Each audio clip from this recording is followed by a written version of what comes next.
वरण गे बाली बलिदानो हात संविधानो दोष श्री गुरुराय गे कर्पूरारुति गिरे कारुण्य देव गे पारिजोद्भव शिरमहरिदनु मार हर महादेव गे घोर दुरितव दूर ಮಾಡುವ ಶೋರ ಷಣ್ಮುಖ ನಯ್ಯಗೆ ಕರ್ಪೂರಾರುತಿ ಬೆಳಗಿರೆ ಕಾರುಣ್ಯ ಮೃಡರ ದೇವಗೆ ಶರಣು ಜನಕ್ಕೆ ವರವನಿತ್ಯನು ಪರಮ ಪಾರ್ವತಿ ಅರಸಗೆ ದರೆಯೊಳದಿಗವದಗಿರೆ ಕಾರುಣ್ಯ ಮೃಡರ ದೇವಗೆ ನೀಲಕಂದರ ನಿಲಮಗೋದರ बालचंद्रावरण शिर्षेला जे आहे नाना पूजाला तिथं मंदिर आहे हार कोण त्यांतोवर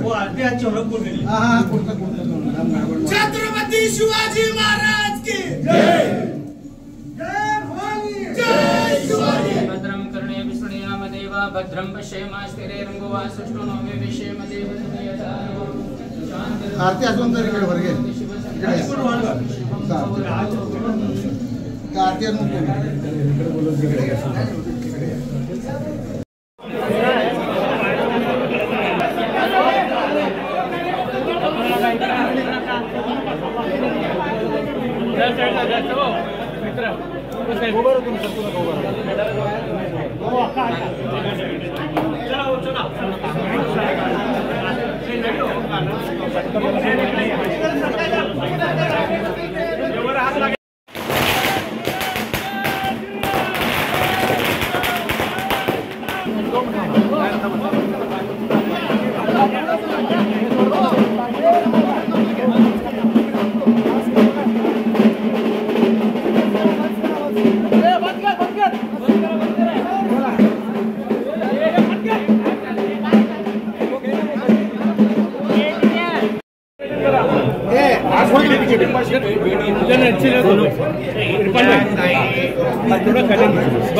गजनीचा रोग झालेला आहे। ते कदाचित विसरतायत की राज्यामध्ये हिंदुत्ववादी विचाराचं सरकार आहे। एक कडवट हिंदुत्ववादी म्हणून मुख्यमंत्री म्हणून आमच्या आदरणीय फडणवीस साहेब खुर्चीवर बसलेला आहे। काही हिंदू समाजाच्या लोकांना कुटुंबांना व्यवसायाच्या नावाने अन्य कारणांमुळे त्रास देण्याचे काही घटना या आपल्या या भागामध्ये घडल्या। त्या पीडित कुटुंबांना मी आता भेटायला आलेलो होतो, त्यांना विश्वास देण्यासाठी आलो होतो की हिंदुत्ववादी विचाराचं सरकार आहे। या हिरव्या सापांची वळवळ पाकिस्तानमध्ये चालणार, आमच्या हिंदू राष्ट्रामध्ये चालणार नाही आणि म्हणून हे सरकार त्यांच्या बरोबर आहे, त्यांना ताकद देण्यासाठी आहे। आज आम्ही हिंदू समाजानेच आम्हाला आशीर्वाद देऊन सरकारमध्ये बसवलेला आहे आणि म्हणूनच त्यांना कुठलीही चिंता करण्याची गरज नाही। आज जसं सरकारमधला मंत्री म्हणून मी त्यांना विश्वास देण्यासाठी आलेलो आहे, तसंच आमचं देवाभाऊचं सरकार हे पूर्ण ताकदीने या भागातल्या हिंदू समाजाच्या बरोबर उभं आहे, हा संदेश देण्यासाठी मी आलो होतो। सर, आता 2-3 दिवसात बकरी सण आहे, मोठ्या प्रमाणात बोकड वगैरे अल्पसंख्याक आयोगाच्या अध्यक्षांनी एकाला कसं सांगितलं की मी फडणवीसांनी गडकरीसोबत फिरतोय, त्यांच्या तरी संस्कार घ्यावा नेते असं तरी ते फिरत असले तरी पण मी फडणवीस साहेबांच्या मंत्रिमंडळामध्ये आहे आणि म्हणून त्यांनी मला संस्काराची आठवण करून देण्याची गरज नाही। फक्त त्यांनी त्यांच्या मुस्लिम समाजामध्ये थोडं मार्गदर्शन आणि प्रबोधन केलं। जसं हिंदू समाज पुढाकार घेऊन जेव्हा कुठलाही प्राणीप्रेमी असो, कोणीही पर्यावरणवादी असो, ते जेव्हा आमच्या सणासुदीच्या वेळी काही मार्गदर्शन करतात, सूचना देतात की बाबा पर्यावरणपूरक होळी खेळा किंवा पर्यावरणपूरक तुम्ही दिवाळी करा, फटाके मुक्त दिवाळी करा, अशा असंख्य सूचना आणि सल्ले फुकटचे असतात। पण सल्ले जेव्हा आमच्या हिंदू धर्माला समाजाला देतात हिंदू सणांच्या वेळी, तेव्हा हिंदू समाज जेवढ्या पद्धतीची आरारावी आणि अशी जोर जबरदस्ती करणार नाही की हम बकरे काटेंगे, तेव्हा आम्ही पुढाकार येऊन समजुती घेऊन आम्ही भूमिका घेतो, चला पर्यावरणपूरक होळी खेळू. पर्यावरणाला अगर त्रास होत असेल तर पर्यावरणपूरक, किती आमच्या हिंदू धर्मामध्ये संस्कृतीमध्ये त्या रंगपंचमीला महत्व असलं तरी, त्या फटाके वाजवण्याला महत्व असलं तरी, आता गणेश चतुर्थीच्या वेळी अशा पद्धतीची मूर्ती बनवा, पर्यावरणपूरक विसर्जन करा, अशा असंख्य सल्ले आम्हाला मिळतात. तेव्हा हिंदू समाज अशा पद्धतीचा थैथयाट करत नाही, तमाशा करत नाही. जसे ह्यांचे मुल्ले मौलवी 2-3 दिवसापासून बकरी ईद मध्ये बकरे का हम कुर्बानी देंगे असे आमचे साधू संत अशा पद्धतीची जोर जबरदस्ती आणि अशा पद्धतीची आरेरावी हिंदू सणांच्या वेळी करत नाही.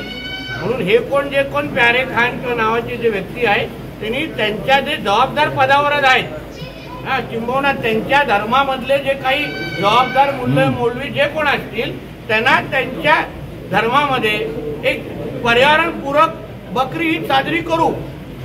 जे हिंदू धर्म ऐकतो ना तेव्हा आम्ही थैथयाट हिंदू धर्माचे लोक करतात का? आज अशी भूमिका अगर मांडली जात असेल की बाबा पर्यावरणपूरक बकरी ईद करा, व्हर्च्युअल बकरी कापा, तर त्याच्यामध्ये मला नाही वाटत काही चुकीचं आहे.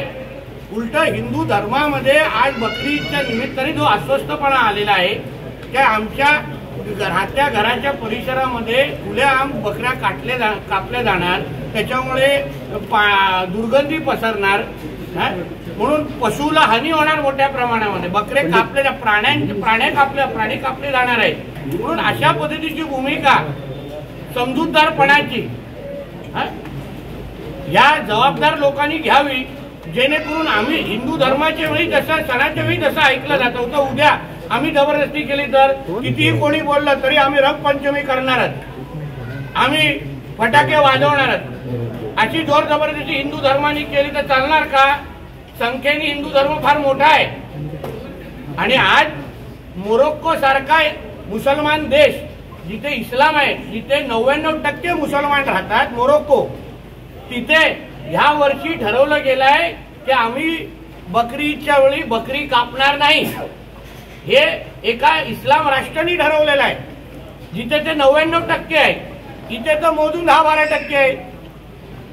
मग इथे मोरोक्को सारखी भूमिका, समजूतदारपणा तिकडच्या मुस्लिम धर्मांनी जसं घेतलेलं आहे ना, तसं भारतामधल्या मुस्लिम समाजाने घेतलं तर वाईट नाही. मोरोक्कोची थोडं शिकावं, एवढी भूमिका आमची आहे. हा आम्ही बकरी ईदचा बोलतो, आमच्या शेतकऱ्यांचा हा रेग्युलर व्यवसाय आहे तो, पण हे धर्माच्या नावाने आम्ही हे करणारच. आम्हाला हिंदू धर्माच्या वेळी सल्ले दिले जात नाही का? तेव्हा फटाके विकत नाहीत का लोक? तो व्यवसाय नाहीये का? रंगपंचमीच्या वेळी असंख्य हिंदू समाजाचे लोक स्टॉल लावून रंग विकतात, मग त्यांच्या पोटावर लाथ मारत नाहीत का आपण? मग तेव्हा आम्हाला असे प्रश्न विचारले जात नाहीत का? कळलं ना तुम्हाला? म्हणून जो समजूतदारपणा हिंदू धर्म घेतो तोच समजूतदारपणा मुस्लिम धर्माने पण घ्यावा. एवढा सरळ सोपा विषय आहे. मागच्या वेळेस तुमच्यावर एक इथं भाषण केल्यामुळे गुन्हा दाखल झाला होता, मी पोलिसांना विचारलं पाहिजे. जे पोलीस आदेश देतील, जे माननीय न्यायालय आदेश देतील मी मान्य करेन, मला हरकत नाही. धन्यवाद.